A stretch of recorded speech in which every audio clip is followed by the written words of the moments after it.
Charazed a disparu depuis maintenant mercredi midi. Depuis, personne ne l'a revue. Charazed est une ravissante fillette de 10 ans, avec des tresses sur la nuque. Au moment de sa disparition, elle était vêtue d'une robe jaune à bretelles avec bandes blanches et de chaussures style claquettes. Policiers et gendarmes espèrent maintenant avec impatience que d'éventuels témoins se manifestent. Bonjour. Les quelques photos connues de Charazed Bendouyou montrent une petite fille de 10 ans, souriante, espiègle, insouciante. Un visage qui s'est brutalement effacé à l'été 1987 au pied de son immeuble à Bourgoin-Jallieu, dans l'Isère, un scénario aux allures de déjà-vu. La petite fille s'est volatilisée alors qu'elle jouait seule sous les fenêtres de son appartement. Sa famille ne va plus jamais avoir aucune nouvelle d'elle. À l'époque, les parents de Charazed sont perdus, aucune connaissance du monde judiciaire, ils n'ont même pas d'avocat. Ils ignorent tout du travail effectué par les enquêteurs, ils ne seront pas avertis de la clôture discrète des investigations. Face au silence, à l'immobilisme et parfois à l'indifférence, c'est la grande sœur de la disparue, Férouz Bendouyou, qui va remuer ciel et terre pour que l'affaire ne soit pas oubliée. Après toutes ces années, celle-ci va rejoindre le pôle des cold cases. Va-t-on enfin savoir quelles mains ont emporté la petite fille? Que renferme vraiment le dossier d'enquête? Question posée aujourd'hui à nos invités. 14h30, 15h30. L'heure du crime sur RTL. Dans l'heure du crime aujourd'hui, la disparition à l'été 1987 dans l'Isère de Charazed Bendouyou. Cette écolière sage, tout juste âgée de 10 ans, s'est volatilisée sous les fenêtres de son appartement, enlevée par un inconnu en une poignée de minutes. Ce mercredi 8 juillet 1987, autour de 13h, Charazed Bendouyou, 10 ans, et sa grande sœur Férouz, 11 ans, sont chez elle, immeuble Les Tilleuls, quartier Champfleury, au nord de Bourgoin-Jallieu, entre Grenoble et Lyon. Les deux petites filles inséparables sont en vacances d'été, passant leur journée à s'amuser avec des amis de leur âge. Fatima, la maman, demande à Férouz de descendre un vieux carton à la poubelle jusqu'au local du rez-de-chaussée. Mais elle est bien trop occupée à regarder la télé, pas question de rater Croque Vacances, l'émission destinée aux enfants. Charazed se charge donc du carton. La fillette qui porte une petite robe jaune va en profiter pour aller jouer devant l'immeuble. C'est la première fois qu'elle sort seule. À l'extérieur, la chaleur est étouffante, les minutes s'égrènent sans qu'on se soucie de Charazed. Tout le monde pense qu'elle est avec des copines. Une demi-heure plus tard, le tonnerre qui gronde et le gros orage qui éclate sur Bourgoin-Jallieu suscitent tout de suite l'inquiétude de la maman. Il tombe des trombes d'eau et la cadette n'est pas remontée. Peut-être s'est-elle mise à l'abri. La mère de famille est la première à aller vérifier, rejointe par son mari et par Férouz. Aucune trace de Charazed. La famille frappe à toutes les portes, alerte les voisins, les habitants de la cité inspectent les caves. La disparue ne s'y cache pas. Les proches marchent jusqu'à la piscine, un chemin que Charazed pourrait avoir emprunté, mais personne ne l'a vu ici. À l'époque, la famille Bendouyou, qui compte au total 11 enfants, n'a pas le téléphone. À 18h, l'un des grands frères et une sœur de Charazed se rendent dans une cabine publique pour donner l'alerte. L'officier de permanence pense sur le moment à une mauvaise plaisanterie. Il a même cette réponse: faut arrêter de jouer avec le téléphone. Presque tous les hommes disponibles ce soir-là au commissariat de Bourgoin se retrouvent dans le quartier Champfleury. Les recherches commencent dans toutes les directions. Des caves, des garages, des parkings, des bosquets sont explorés. Les fonctionnaires font le tour des HLM et des cages d'escalier avec la photo de Charazed en main. Les policiers n'excluent pas une fugue. La fillette aurait très bien pu décider sur un coup de tête d'aller chez une copine. Jeudi 9 juillet, un chien pisteur des sapeurs-pompiers de l'Isère est conduit sur place, rejoint par deux autres de la brigade canine de Lyon. Recherche vaine. Un hélicoptère survole le secteur, une voiture de police circule dans les rues de Bourgoin-Jallieu pour donner en français et en arabe, avec un haut-parleur, le signalement de la disparue. Vendredi 10 juillet, une battue est programmée dès 8h du matin dans les bois voisins de Charbonnières et une zone marécageuse. Charazed reste invisible. Je me disais que quand on la retrouverait, je lui passerais un savon, mais le mauvais rêve a continué, confiera la sœur aînée. Les parents de la petite fille, un couple d'Algériens qui ne parlent que quelques mots de français, apparaît tout à la fois bouleversé et perdu. El Hadj Bendouyou et son épouse Fatima ne comprennent pas ce qui se passe. Le papa se rend tous les jours à la gendarmerie pour avoir des nouvelles. On ne peut pas lui en donner. Puis on lui a fait comprendre qu'il valait mieux qu'il reste chez lui, qu'on l'appellerait quand il y aurait quelque chose de nouveau. Mes parents ont cru qu'il fallait pas déranger. On pensait que l'enquête continuait, mais personne n'est jamais venu nous dire quoi que ce soit en 15 ans, confiera des années plus tard Férouz Bendouyou au journal Le Parisien.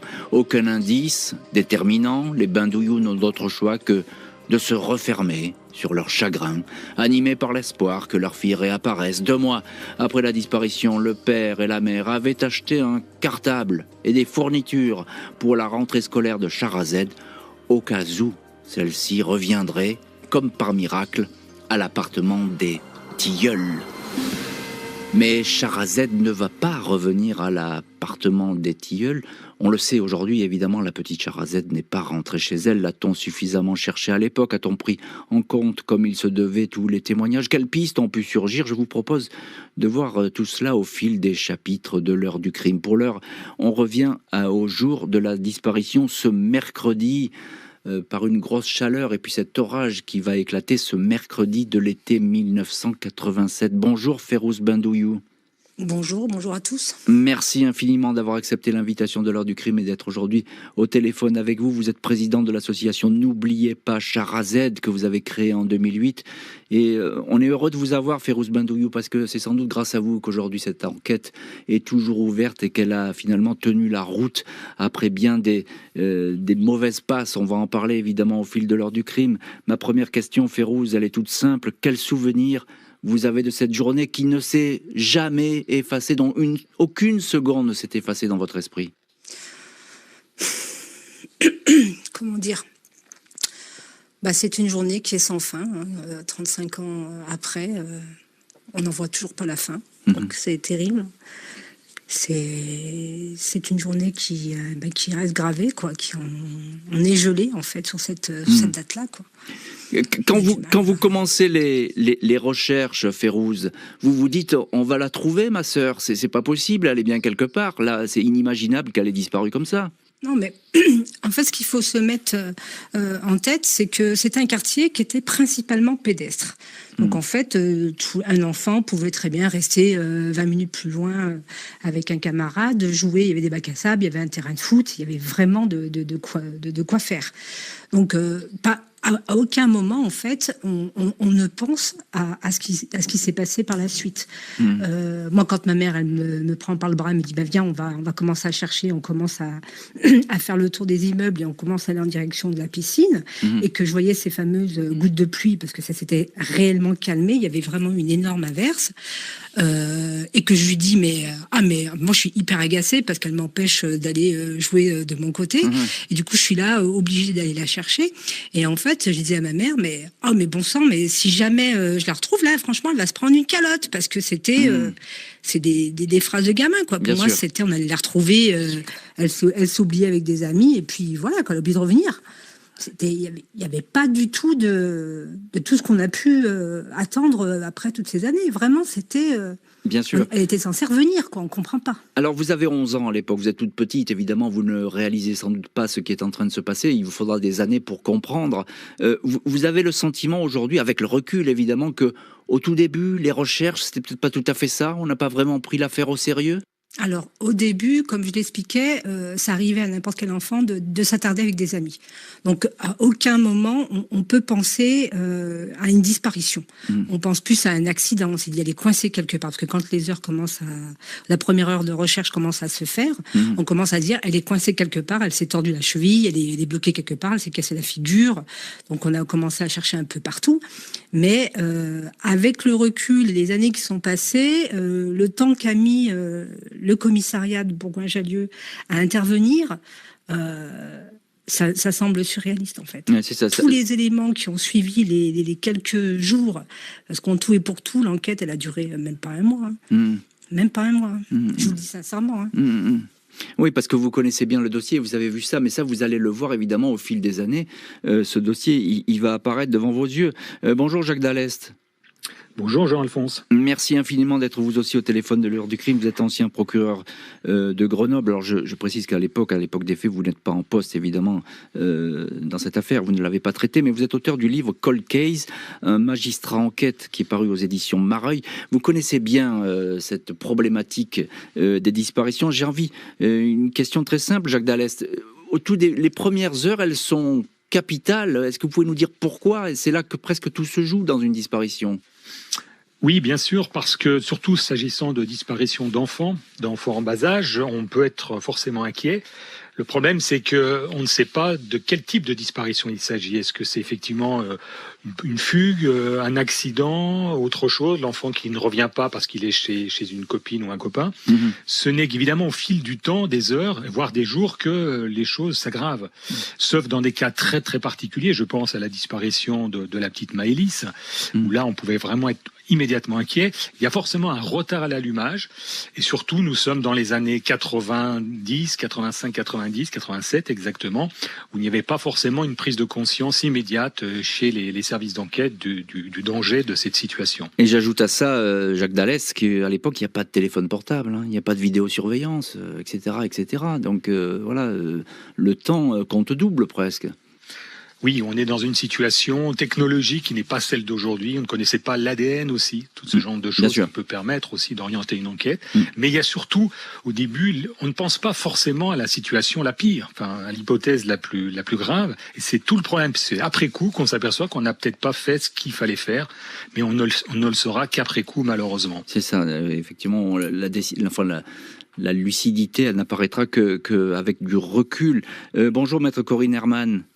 Bonjour Jean-Alphonse. Merci infiniment vous aussi d'être avec nous dans l'heure du crime. Vous êtes l'avocate de Férouz Bendouillou, qui est l'une de nos invitées. On vient de l'entendre dans cette heure du crime.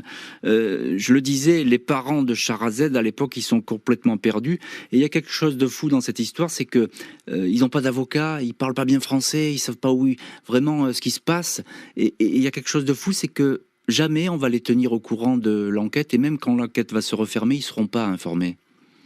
Non, on ne les tient pas au courant. À l'époque, ils n'avaient pas les moyens de savoir qu'un avocat pouvait les aider. Ils pouvaient redouter également le coût de l'avocat. Et puis, souvent, les policiers, on le voit encore aujourd'hui, les policiers et les gendarmes écartent cette idée de leur route en leur disant non, ne prenez pas d'avocat, on va s'occuper de vous, on va vous tenir au courant. Et en réalité, c'est une façon de neutraliser les familles, de neutraliser leur intervention dans la procédure. C'est toujours le cas aujourd'hui, ça arrive encore aujourd'hui. Et c'est vrai qu'ils ne les ont pas tenus au courant, et c'est vrai qu'ils les ont écartés petit à petit de l'enquête. Encore juste un petit mot, maître Corinne Herman. L'enquête, elle a été menée. Férouz dit, c'était pas terrible au début, mais on comprend que c'était peut-être pas si simple aussi pour les policiers. Écoutez, c'est pas qu'une histoire de policiers, c'est aussi une histoire de magistrats qui abandonnent un peu tôt l'enquête. Trop tôt, d'accord. Pour tout dire, ils sont quand même passés dans les rues avec en alertant la population, donc ils ont quand même conscience que ça pouvait être très grave. Et puis je voudrais rappeler quand même que dans cette région, ça n'était pas la première disparition. Il y avait plusieurs disparitions d'enfants, donc on avait conscience de la gravité de la situation.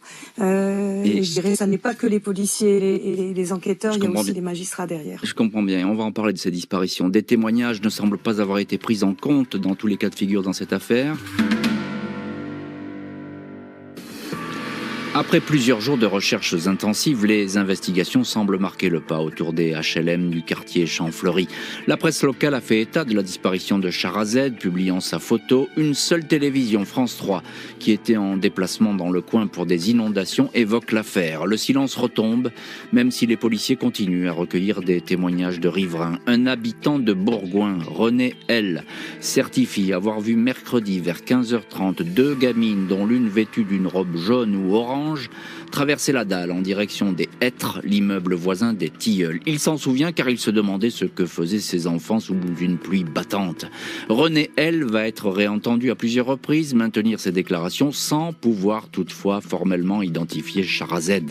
Deux sœurs étudiantes, Marie-Joseph et Bernadette V, assurent avoir vu, elle, la fillette qui s'approchait d'une voiture, une Renault 5 bleu marine. Angélique, copine de Shahrazed, raconte que quelques semaines avant la disparition, fin mai, début juin, elle se trouvait près du magasin Gentil avec une autre écolière, Céline, quand un homme a R5 bleue les a invitées à monter à bord. Elles ont déguerpi. La R5 bleue n'est pas identifiée. Quant au père de la disparue, El Hadj Bandouyou, il affirme qu'un camping-car de couleur claire stationné devant l'immeuble Les Tilleuls, véhicule décrit aussi par d'autres témoins, un fourgon, lui non plus, jamais identifié. Les policiers font le tour des délinquants criminels sexuels qui auraient pu se trouver à Bourgoin-Jallieu le 8 juillet 1987. Près d'une dizaine d'hommes sont interpellés, placés en garde à vue. Parmi eux figure un enseignant du groupe scolaire Jean Rostand où sont scolarisés Sharazed et sa sœur Férouz. L'homme a fait l'objet de plaintes, des attouchements sur des fillettes. Il reconnaît les faits, mais précise avoir toujours agi à l'intérieur du bâtiment scolaire. Il ne s'en est jamais pris à la petite Bandouyou. Son emploi du temps le disculpe. Le 3 octobre 88, les enquêteurs interrogent un homme, Marcel J, qui travaille à Lyon, récemment placé sous contrôle judiciaire pour agression sexuelle sur une mineure. Il a bien du mal à fournir un alibi digne de ce nom. Il est toutefois mis hors de cause. Très curieusement, ce même individu sera anonymement désigné 17 ans plus tard lors d'une émission télé consacrée à l'affaire. À cette époque, Marcel J venait de décéder. La piste d'un détraqué sexuel occupe beaucoup les policiers. Ils apprennent que le 11 juin, soit un mois avant la disparition, un petit garçon aurait subi une agression sexuelle dans le local poubelle de l'immeuble Les Rossignols, immeuble proche des Tilleuls. Le petit garçon est identifié. Il raconte qu'il a effectivement suivi un homme blond, lequel l'avait déjà entraîné dans une cave. Il ne se souvient pas très bien de ce qui s'est passé. L'homme blond ne sera jamais identifié.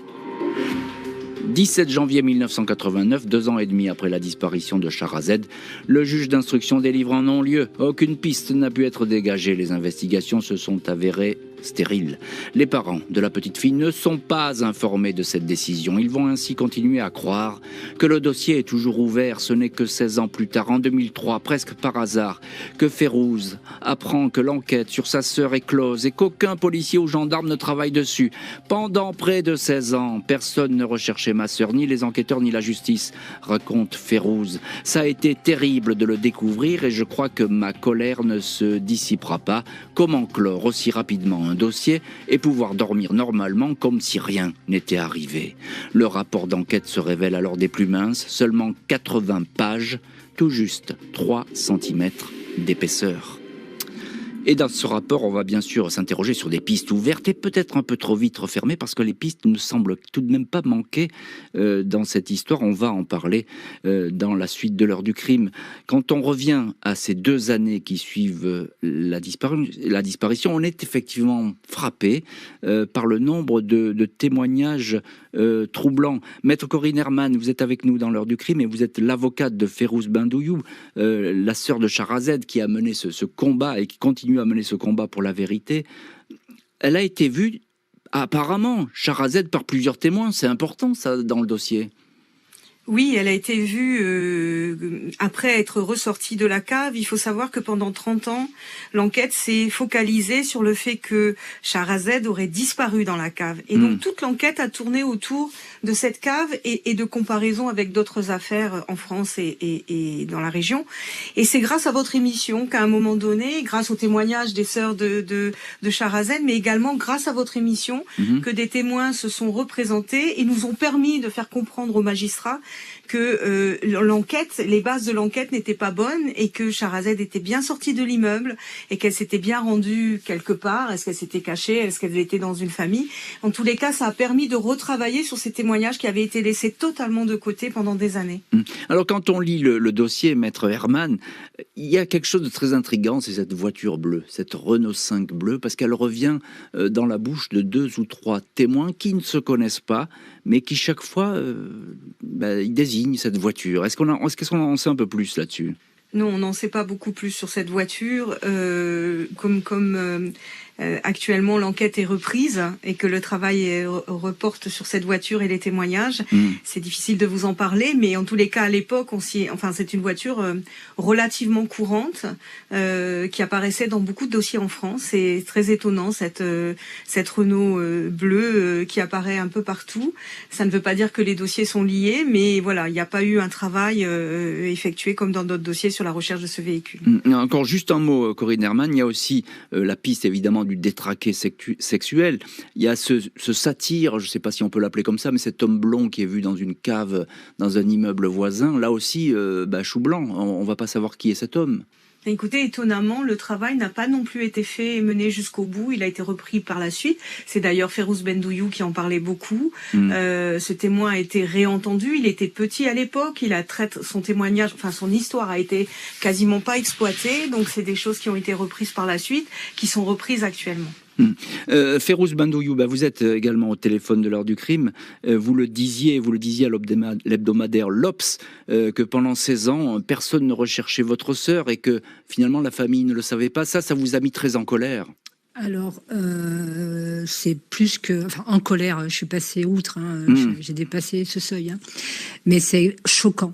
En fait, c'est extrêmement choquant de se dire qu'en fait, à aucun moment, il y a eu une certaine décence de la part des policiers ou de peu importe, à n'importe qui puisse représenter la justice, venir frapper à la porte de mes parents, qui ne savent pas lire et pas écrire, je le précise, parce que c'est quand même quelque chose qui a beaucoup aidé, on va dire les criminels, Bien sûr. On voit bien. Bien sûr. Mais personne n'est venu leur dire, écoutez, on n'a rien trouvé, on va s'arrêter là.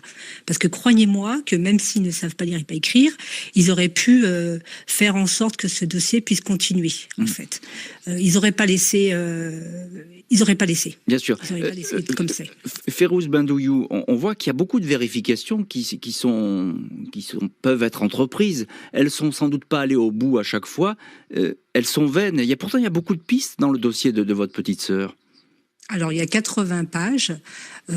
Souvent, il y a des éléments qui sont très intéressants et qui, depuis 2003, depuis la découverte de ce dossier qui était existant, finalement, qui était resté coincé à Bourgoin, parce qu'on nous a fait vaquer une fois à Grenoble, une fois au SRPJ de Lyon, une fois à Bourgoin, Grenoble, SRPJ de Lyon. Enfin, on n'a fait que ça. En nous disant que c'était en cours. On nous rassurait que c'était en cours. Et qu'en fait, en 2003, quand je découvre ces 80 petits malheureux PV, je prends rendez-vous directement, j'appelle la greffière à l'époque du tribunal de Bourgoin, et je lui dis, écoutez, madame, là, vous m'avez envoyé quelque chose, je pense que c'est une synthèse, je vais descendre, parce que j'habitais pas sur Bourgoin, je vais descendre et je vais récupérer le dossier, parce que ça me paraissait vraiment, mais ridicule, quoi. Ridicule. Et là, en fait, la greffière, elle me dit, mais non, madame Bendouyou, elle me dit, en fait, il n'y a que ça. Incroyable. Donc effectivement, il y a de quoi s'étonner et tomber des nues. Jacques Dallès, vous êtes ancien procureur de Grenoble, je le répète, auteur du livre Cold Case, un magistrat enquête qui est paru aux éditions Mareuil. On le disait avec Férouz Bendouyou et avec maître Corinne Herman, 2 ans et demi d'enquête en ont lieu. C'est rapide quand même pour une disparition d'enfant. Oui, malheureusement, c'était une pratique courante. Tristement courante dans les années 90 de clôturer très vite un dossier, faute de pistes. Évidemment, dans les affaires de disparition, c'était facile de clôturer un dossier. Et on s'aperçoit aujourd'hui, puisque l'affaire a été effectivement transmise au pôle de Nanterre, que il y a sans doute d'autres pistes et qu'il faut retravailler, recommencer les vérifications qui ont été faites à l'époque, 35 ans plus tard, pour essayer d'aller vers la recherche de la vérité. Et surtout, en y associant la famille, Férouz Bendouyou, pour qu'elle soit au courant des développements, évidemment, de cette affaire, dans la mesure du possible. Enquête classée, mais qui va être rouverte sous la pression, effectivement, de la famille.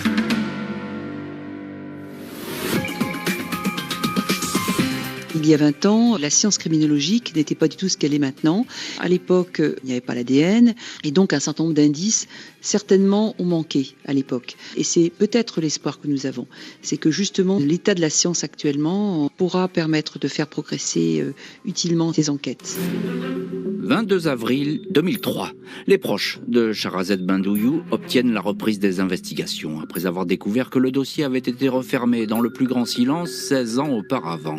La sœur de la disparue, Férouz, se demande pourquoi d'autres cas similaires de disparition ou d'attaque n'ont pas été mis en parallèle avec le dossier de Shahrazed. Il est notamment question d'un enlèvement 3 ans auparavant, en juin 85, à Grenoble.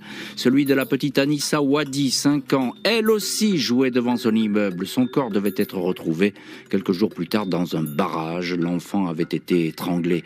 Avec mes parents, nous étions persuadés que les enquêteurs avaient fait le lien avec le dossier de ma sœur, assure Férouz. L'enquête Bindouillou est à nouveau refermée, puis rouverte en 2008. Cette fois, le cas Sharazed est rapproché d'autres disparitions, meurtres de mineurs, survenus dans la région Isère. 11 au total entre 1983 et 1996, recensés par les gendarmes de la cellule mineurs 38. 9 sont mis en parallèle, mais après des semaines d'études, les experts, même s'ils rapprochent certains cas isolés, ne rapprochent pas celui de Sharazed Bindouillou avec d'autres. Ce cas reste isolé. La famille Bindouillou va devoir continuer à vivre au rythme des fermetures et réouvertures des investigations. En 2010, elle se porte partie civile. Férouz Bindouillou, qui a créé l'association N'oubliez pas Sharazed, écrit aux 2 juges d'instruction pour se plaindre de leur inaction. 6 novembre 2014, un nouveau non-lieu est délivré. La famille et leurs avocats, maître Didier Seban, Corinne Herman, s'insurgent contre cette décision. Les avocats font valoir que de nombreuses investigations n'ont pas été menées à leur terme, notamment celle lancé sur un couple de pervers de Villefontaine, près de Grenoble, couple qui attirait de très jeunes filles chez eux, un homme et une femme qui n'ont jamais été interrogés. Et maître Corinne Herman, on vous retrouve dans cette heure du crime. Vous êtes l'avocate de Férouz Bindouillou dans cette affaire. Un mot sur les disparus de l'Isère. Le cas de la petite Sharazed, il semble pas être rapproché d'autres cas, c'est bien ça ? En fait, non. En termes de justice, ces cas n'ont pas été rapprochés les uns avec les autres. C'est la presse qui l'a fait et qui l'a fait assez rapidement. Mais en termes de justice, les dossiers ont été souvent travaillés par des tribunaux différents, par des magistrats différents, qui n'ont pas rapproché, même en ayant la connaissance de tous ces cas, qui n'ont pas jugé utile de les travailler en rapprochement. Des vérifications, vous le disiez à l'époque, et sans doute vous avez un petit peu le même raisonnement aujourd'hui. Des vérifications n'ont pas été faites. Je parle par exemple de ce couple de pervers qui a été identifié. D'ailleurs, les noms sont dans le dossier, mais on n'a pas regardé si effectivement il pouvait être ce jour-là, par exemple, à Bourgoin-Jallieu. Alors c'est une autre histoire, ce couple, et ça concerne un autre dossier, et c'est des personnes qui ont été condamnées pour des agressions sexuelles sur des mineurs, mais voilà, après ça touche l'enquête actuelle, l'enquête qui a été menée et qui est menée actuellement par le pôle, puisque l'idée ça a été de regrouper tous ces dossiers dans les mains des mêmes magistrats, avec les mêmes enquêteurs, donc ça fait partie de pistes qui apparaissaient dans les dossiers, mais qui apparaissaient pas forcément dans le dossier de Sharazed. D'accord, mais ce sont des pistes qui ne sont pas perdues, même je comprends bien que vous vouliez pas aller plus loin et que effectivement vous voulez pas gêner les investigations en cours. Ça, je le comprends tout à fait, mais ça peut être encore vérifié, c'est ça que je veux dire. Tout peut être vérifié, y compris quand les personnes sont décédées. Il y a de nombreux dossiers où on a des auteurs qui sont décédés en matière de cold case. Quand on a des vieux dossiers, on a parfois des auteurs qui sont décédés. Mais néanmoins, la réponse est essentielle pour la famille, elle est essentielle pour la justice, elle est essentielle pour la société. Donc on peut encore vérifier beaucoup de choses. Vous savez, à l'époque, dans les années 80, on avait tout. On avait des plaques d'immatriculation, on avait des articles sur lesquels on pouvait repartir. On peut tracer la carrière des personnes, on peut retrouver pas mal d'éléments. Férouz Bindouillou, pardon, vous êtes la sœur de Sharazed Bindouillou, et vous êtes battue sans arrêt pour que le dossier puisse rester ouvert. Ça n'a pas été simple, parce qu'il y a 2 non-lieux, je crois, qui ont frappé cette affaire. Pour mon côté, ça a été très très simple. C'est plus du côté de la justice que c'est compliqué de se mettre en route, en fait, de se mettre en chemin de la vérité. C'est ce qui a été le plus épuisant pendant toutes ces années, c'est cette bataille pour essayer de faire en sorte que les mentalités changent et qu'on puisse regarder en face ce qui a été fait à l'époque, c'était il y a quelques années. Et je vois qu'en fait, aujourd'hui, ça progresse un peu grâce au pôle cold case, mais ça a été très long, quoi. Jacques Dallest, vous êtes ancien procureur et vous connaissez bien ces affaires de cold case et de disparition. Aujourd'hui, je pense que ça ne serait pas traité de la même manière, le cas de la petite Sharazed Bindouillou. On n'aurait pas refermé aussi vite le dossier, les enquêtes auraient prospéré. Certainement, on aurait déjà immédiatement prélevé des matériaux biologiques pour éventuellement retrouver l'ADN de la petite quelque part.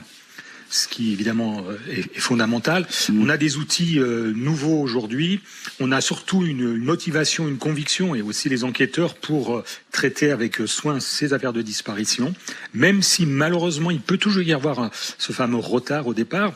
Mais en tout cas, il y a ce dispositif très très très utile qui est mis en place.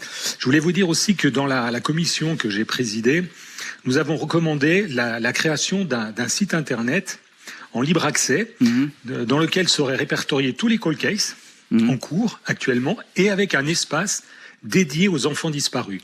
Je crois que ça répond à une demande assez forte des familles, de façon à solliciter des témoignages, des réactions, et que ce soit accessible à la fois au grand public et aussi aux professionnels qui auraient des choses à y puiser. Je crois que c'est un élément très très intéressant. Tout à fait, ça serait se mette en place. C'est une très bonne idée qu'il faut sans doute mettre en place et en activité. 30 ans après les faits, la famille de la disparue va être entendue pour la première fois par les juges. 3 juin 2015, la Chambre de l'instruction de Grenoble ordonne un complément d'information. Le dossier Sharazed repart à nouveau. Nouvelle lueur d'espoir de voir les investigations relancées. Toute une série de vérifications vont devoir être conduites sur des personnes apparues dans le dossier, des délinquants, des criminels sexuels. Les avocats de la famille Bendouyou se battent pour qu'un appel à témoins très étoffé soit lancé par les autorités judiciaires. Il s'agit notamment de diffuser un portrait de l'enfant portant des lunettes, ce qui n'a jamais été fait jusque-là, et un autre portrait la montrant vieillie. Il s'agit également d'identifier formellement les enfants qui auraient pu jouer l'après-midi de la disparition devant le fameux magasin Gentil. La famille et leurs avocats demandent encore que soient recherchés avec l'aide des mairies et des entreprises de pompes funèbres tous les corps d'enfants enterrés sous X dans l'Isère et dans la région Rhône-Alpes. Sur ce point, la justice va considérer cette démarche comme inutile, la police et la gendarmerie étant systématiquement alertées sur ces cas sous X. Pas de nécessité non plus de poursuivre l'enquête dans les pays voisins. La Suisse, l'Italie, rien ne démontrant que la petite fille aurait franchi une frontière. Février 2017, 30 ans après les faits, les sœurs et les frères de Sharazed sont entendus pour la première fois par la juge d'instruction. La famille n'avait jamais été invitée jusque-là à franchir la porte du palais de justice de Grenoble. Et effectivement, 30 ans après, la famille semble avoir accès enfin à ce palais de justice où a été traité le dossier de la petite Sharazed. Férouz Bendouyou, évidemment, vous êtes au premier plan dans cette histoire. C'est vous qui menez ce combat avec détermination pour avoir la vérité. Cette première entrevue, j'ai envie de dire, c'est une victoire dans ce dossier. Alors, je suis pas la seule. J'ai toute la famille qui est derrière moi. Donc, tous mes frères et sœurs, j'ai mes parents aussi, j'ai des amis, j'ai des gens du quartier. Je suis pas seule à monter au créneau. Je suis la porte-parole, certes, mais il y a beaucoup de monde derrière. Donc, c'est pour ça que je dis que régulièrement, il y a la famille. Il y a de la relève, quoi qu'il arrive. Ça prendra le temps que ça prendra, mais on lâchera absolument jamais la Bien évidemment qu'on était plus que satisfaits. Imaginez-vous 29 ans et demi.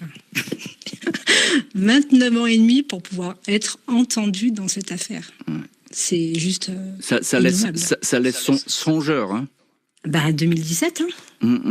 Qu'est-ce qu'on va me sortir dans 10 ans? Oui, en 2017, il n'y avait pas possibilité de recevoir qui que ce soit. À chaque fois, il y a des excuses. Maître Corinne Herman, vous êtes l'avocate de Férouz Bendouyou. J'évoquais là dans ce petit résumé l'affaire des enterrés sous X. Alors je sais que c'est un vaste dossier parce que ce sont des personnes, évidemment qui portent bien l'appellation veut tout dire, enterrés sous X, c'est-à-dire ce sont des anonymes. On a cherché là-dessus pour éventuellement trouver une trace de Sharazed. Écoutez, j'ai envie de vous répondre tout d'abord suite à ce que vient de dire Férouz, que 30 ans pour être reçu par un juge, 10 ans de combat judiciaire pour que cette famille puisse avoir accès à un juge. On a bataillé avec Didier Sauban, on a plaidé devant la chambre de l'instruction pour qu'il soit enfin reçu, entendu. Alors imaginez, en ce qui concerne les enterrés sous X, on en parle depuis le début, on en parle depuis 2008, vérifier les corps qui ont été enterrés sous X, et moi j'appelle un peu les mairies locales locales, si elles ont des enterres X. Ça nous intéresse de recenser un petit peu ces enterres X. Et on nous répond, en fait, ça demande un certain effort et on n'a pas envie de faire cet effort dans ces dossiers-là. C'est pas tellement difficile de retrouver s'il y a des adolescentes ou des enfants qui ont été enterrés sous X. Et du côté de Grenoble et de la justice grenobloise, non seulement on nous a refusé cela, mais on nous a indiqué que c'était impossible, alors qu'on a, nous, découvert dans les dossiers des listes d'ossements qui avaient été analysés. Ces ossements correspondaient à qui? Est-ce que il y avait une petite robe jaune à côté? Est-ce que c'était une adolescente qui avait peut-être grandi séquestrée? Voilà, franchement, on est au Moyen-Âge de ces techniques-là. Il est temps que les magistrats nous entendent quand on fait ces demandes. Ces demandes, elles ne sont pas inutiles, elles ne sont pas si difficiles. Il est nécessaire de travailler sur les corps non identifiés. Nous avons demandé des registres. C'est en train de se mettre en place, enfin. Mais il faut que vous sachiez que les juges nous ont refusé ces investigations-là. Alors Jacques Dallès, je ne vais pas jeter la pierre aux magistrats et aux juges qui ont beaucoup de travail et on les comprend. Vous êtes d'accord avec ce que dit Maître Herman? Il faut sans doute plus d'écoute dans ces histoires de disparition? Bien sûr, surtout aujourd'hui. C'est vrai qu'il y a 30 ans, 35 ans, c'était pas du tout dans la culture judiciaire que d'informer les familles, de les recevoir, de les associer. C'est notre époque. Les choses sont maintenant bien révolues. Et moi, je dis avec d'autres, et notamment Maître Herman, que la justice doit évidemment changer radicalement. Et notamment, ce sera, je pense, le cas des magistrats du pôle de Nanterre, qui ne peuvent plus fonctionner comme l'ont fait tous nos collègues il y a 20, 30 ans. Dossier qui ne sera donc plus jamais refermé, il vient de rejoindre le pôle des cold cases. Mardi 31 mai 2022, Férouz Bendouyou, sœur de Sharazed et d'autres représentants de familles de disparus sont reçus au tribunal de Nanterre, au pôle dédié aux affaires non résolues. Ces magistrats spécialisés vont reprendre le dossier qui ne sera donc plus menacé par une quelconque prescription. Cela fait plus de 30 ans que l'on a pris plus cher que n'importe quel assassin et on n'a pas fini de payer, indique la sœur de la disparue sur TF1. Elle ajoute « Moi, tant qu'elle n'est pas enterrée dans une tombe décente, si elle est décédée, je ne peux pas laisser passer, ce n'est pas possible. » Sans la détermination de la famille de Sharazed, le dossier de la disparue de l'immeuble des Tilleuls serait refermé sans doute depuis longtemps, alors qu'il recèle, peut-être, la clé de l'énigme. Et dans cette heure du crime, on retrouve Férouz Bendouyou qui porte la parole de toute sa famille et puis des amis, des voisins, autant de monde qui soutient cette cause pour afin que la vérité soit faite sur la disparition de la petite Sharazed. Férouz Bendouyou, un mot là-dessus. Alors ce Paul Cold Case qui se saisit de cette affaire, je suppose qu'il y a un certain soulagement chez vous. Alors, plus qu'un soulagement, hein, c'est un grand combat hein, qu'on a mené pendant plusieurs années, plusieurs décennies même avec Maître Herman. Hein. C'est des choses que l'on a demandé régulièrement quand on est allé rencontrer les différents ministères, à force de demander. Et je dis ça depuis 2003, hein, 2005-2007, depuis que je suis avec elle. Oui, c'était pour nous le seul moyen de faire en sorte que ces affaires puissent enfin être résolues, parce que on voit le système actuel judiciaire ne va pas en adéquation avec ce type d'affaires. En fait, ce sont des affaires qui nécessitent des spécialités, qui nécessitent des experts et des enquêteurs lambda. J'ai rien contre eux, c'est normal, hein, mais c'est pas possible en fait. On voit bien que c'est très particulier, c'est très ancien et il est hors de question qu'on passe après. Comme je disais, en fait, jusqu'à présent, ce sont des dossiers qui ont été plus des cale-chaises que des cold cases. Encore une fois, Maître Herman, vous êtes l'avocat de Férouz Bendouyou et vous êtes également notre invité dans l'heure du crime. J'ai envie de dire encore une fois, le dossier, il est longtemps resté inerte, ce dossier. Il est immobile presque, mais il n'est pas vide. C'est important tout de même dans cette affaire. Alors oui, il n'est pas vide. Beaucoup de choses ont été rajoutées au fil des communications de la famille. Il y a des éléments, des témoignages qui sont venus. Il n'est pas vide. Il est resté inerte 20 ans. Et depuis 10 ans, il était quasi à l'arrêt aussi, parce que on se bataillait beaucoup plus pour faire entendre la nécessité de reprendre ces recherches, d'explorer des pistes, des témoignages qu'on avait. C'était vraiment, j'ai envie de dire, un mot un peu plus vulgaire, mais c'était la galère, et c'est une galère qu'on partage avec nos clients. Et il faut savoir quand même que c'est Férouz Bendouyou qui a relancé son dossier en 2003, ça a rouvert toute une série de dossiers en France, et surtout ça a rouvert et permis de rouvrir parce qu'elle a réuni les familles d'autres affaires dans l'Isère, comme Grégory Dubrul, comme l'affaire Anissa Wadi, comme l'affaire Bouaillé, comme l'affaire Janvier. Elle est à l'origine, avec son association et son action pour rechercher sa sœur, de la réouverture de ces dossiers. Et pourquoi ? Parce qu'il n'y a pas que les pistes dans son dossier, il y a parfois la bonne piste dans le dossier d'à côté. Oui, et c'est pour ça que ces dossiers sont devenus les disparus de l'Isère. Voilà. Et c'est ce qu'on espère. On espère que ce sera repris ensemble, justement. Et vous avez bien raison, Maître Herman, de souligner cette espèce de cousinage entre certains dossiers avec des similarités.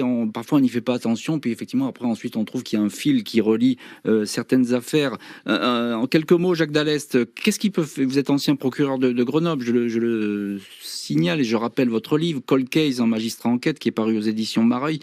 En quelques mots, que peut faire le pôle ? Ils vont tout reprendre à zéro, c'est ça ? Nous, on a tout fait au parquet général de Grenoble pour, d'une part, les investigations se poursuivent localement, mais ensuite, une fois que le pôle a été créé, que ces affaires soient transmises à Nanterre.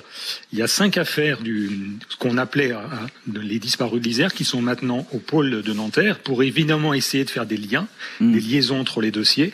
Ce sont des magistrats spécialisés, ce que ne sont pas les magistrats grenoblois dont tout le temps et toute la technique est dirigé vers l'élucidation de ces affaires difficiles.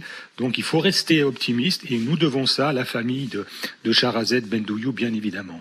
Et la famille de Shahrazed Bendouyou, elle est là avec nous aujourd'hui à travers Férouz, la grande sœur, j'ai envie de dire comme ça, de Shahrazed.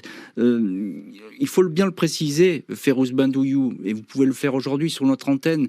Même c'est un témoignage, même des années après, comme ça peut toujours apporter quelque chose à un dossier. Donc, si des personnes ont vu quelque chose ou se souviennent de quelque chose, c'est peut-être le moment de se manifester, même des années après. Tout à fait. On a créé l'association pour ça. Vous pouvez nous joindre sur les différents réseaux. On a un site internet, on est sur Instagram, sur d'autres réseaux sociaux. N'hésitez pas à nous faire remonter des informations, n'hésitez pas à le refaire, parce que malheureusement, pour ce qui s'est passé ces quelques années, il y a pas mal de témoignages que l'on a transmis à l'époque, quand c'était Grenoble qui s'en occupait, et qui n'ont pas donné suite. Du coup, je réinvite ces personnes-là à revenir faire leurs témoignages et qui seront traités à leur juste mesure par le pôle Cold Case. Et tout ça, évidemment, c'est pour Shahrazed, c'est pour votre petite sœur, que vous avez vu disparaître presque sous vos yeux. Alors, je ne l'ai pas vue, malheureusement, sinon on n'en serait pas là. Si j'avais vu quoi que ce soit, croyez-moi que ça ne se serait pas passé comme ça.